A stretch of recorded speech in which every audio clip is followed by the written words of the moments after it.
Grace, she passed away 30 years ago.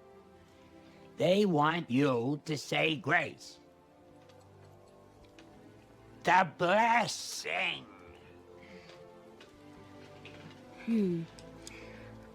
Bible question of the day for you. Do you need to pray for God to bless your food before you eat? The answer might surprise you. Hey everyone, I'm Colin, the resident nerd and Bible scholar here at the Bible Uncut and Unfiltered. In American culture, praying before a meal feels almost automatic for a lot of people. It's the Leave It to Beaver image of a 1950s family holding hands at the dinner table. It's in our movies, like we started this off with. It ended every episode of Duck Dynasty. Remember that back in the day? It even shows up in Fast and Furious. The assumption is simple. If you are a good Christian, you pray for God to bless your food before you eat. But here's the surprising part. That expectation isn't actually biblical. At least not the way we usually think of it. See, there is not a single command in Scripture that says you must pray for God to bless your food before you eat.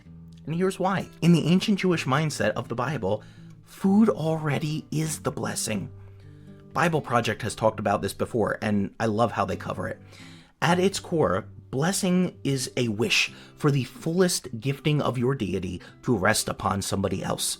It is an invitation to share in overabundance together. It is a recognition of the inherent goodness of something, not a request to undo something broken. Think back to Genesis 1. God blesses the animals. God blesses humanity. And God calls creation good.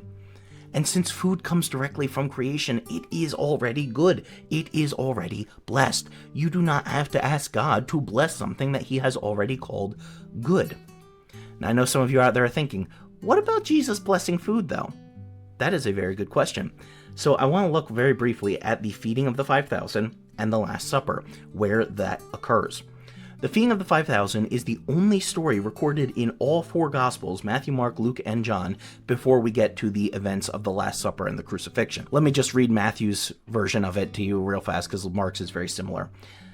Matthew, this is chapter 14 and verse 19. Jesus commanded the multitude to sit on the grass. He took the 5 loaves, the 2 fish, he looked up to heaven, he blessed and broke and gave the loaves to the disciples, and the disciples to the multitude. So it just says he blessed. There is no object, there's no it, and that actually really matters. Because in this Jewish worldview shaped by Genesis, blessing comes before multiplication. It's the language that signals what is about to happen. Think back to Genesis 1, where God blessed the animals and told them to go multiply. Jesus' blessing here, and remember, it doesn't say what he blessed, but he blesses, whatever that may mean. It is a signal that multiplication is about to happen in the story. It's not about changing the food into something good, but rather about participating in God's abundance. And the Last Supper uses this exact same wording. So I think the author of Matthew may have been using this story as foreshadowing for the Last Supper. That's a whole other matter. But I want to look really quickly at Luke and John and their versions of the feeding of the 5,000.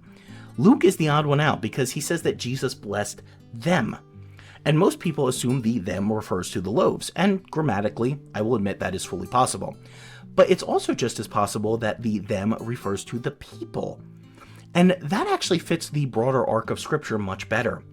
See, John's gospel takes this idea even further because John doesn't say Jesus blessed at all. He uses a different verb entirely. He says Jesus gave thanks. That's a key difference. Thanksgiving, not transformation.